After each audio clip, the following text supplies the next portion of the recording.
I'm here. I'm from the second cohort. Same as Erdinç, I'm also from Turkey. Um, with Kanaria Tech, our journey started from somewhere else, and now we're going through toward a different direction. When we joined Founder Institute, and while we were doing our cohort there until graduation, some pivoting was happening. But after graduation, as we moved on with our business, we realized to be able to do what we wanted to do, which was in airport and indoor delivery systems. And for that, we needed to use robots. But after trying a lot of robots to be able to do our POC, because we had the agreement with the airport, we realized they were not good enough. And as we were a very tech-oriented, AI-oriented team, we realized, okay, we're going to have to do our own model here.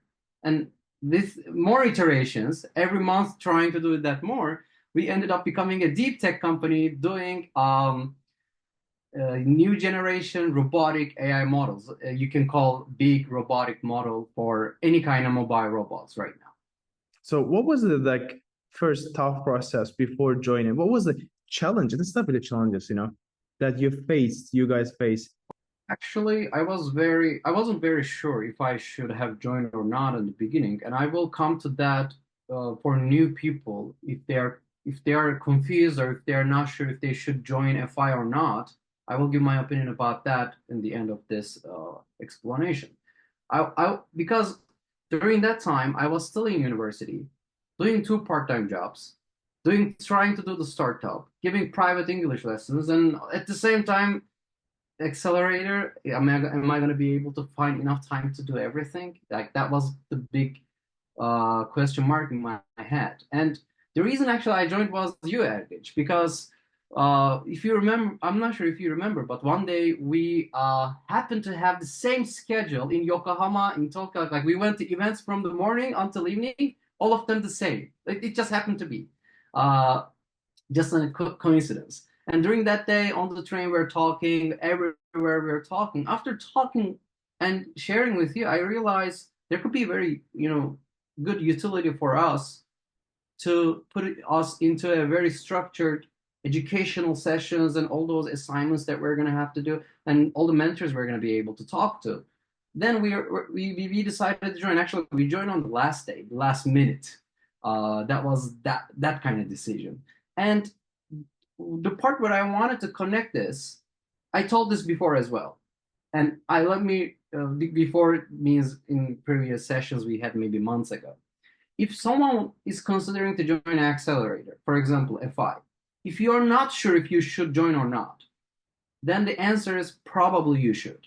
Because if you were already confident enough, if you are already a very experienced serial entrepreneur, you know everything, then you would know you didn't need it or if you need it. If you're not sure, if you don't have that information, probably you're going to learn something here. They're going to give you that insights and they're going to put you in a structured due diligence sessions, and you're going to be ready for whoever you're trying to pitch, investors or customers.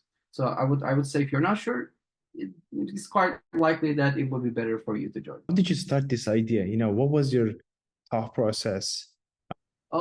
That's actually, so when we were in university, just trying to start the company, we are very excited. We want to find customers. We already found one customer. We did an AI project for them, but that was a consultation project. It wasn't our idea. Then we were trying to find our next customer, whom we can do something together. Then we run into one like call for project advertisement, and they were one of the customers there was Kansai Airport, and they were looking for a project idea. And through that we applied. We couldn't get in actually from there, but that kind of made us very frustrated. Like we had a very big, very good idea. It was an airport delivery business, but it was something else. But with that, I started to search. Maybe these people were not the right people for listening to my idea. I need someone who's more powerful. And then through my contacts, I found someone who knew the Bucho, one of the managers from one of the departments in Kansai Airport. I met with him, explained the idea, And he liked the idea, and that's how we entered in the airport side. And through iterations, through going there, what we could do, what we cannot do, talking about them, we realized, we can start with in airport delivery business where we could expand into indoor delivery business, indoor logistic services. That's how we were going for the airport side. And through that, robotics, because we are going to need robots, robotics entered into equation, and that's how we ended up with our current situation, where we are developing robotic AI models. How was your experience overall? Sorry for the noise, but how was your experience overall inside of the FI? What was challenging? What was ease for you? What was beneficial for you? Any feedback? Language part.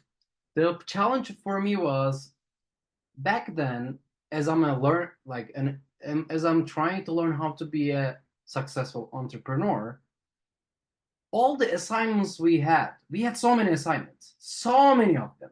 And I did not understand why we were doing some of them. I did not understand what is the point of like doing this now. I was so frustrated sometimes. Mm. And every week something else coming up. Every week I'm like, why are we doing this, man? We don't need these. Like this is not the time. But Mm. then now I'm doing fundraising. I realized, oh, actually we needed all of those. Now I'm ready to answer all those questions they're asking because of those due diligence we did with FI.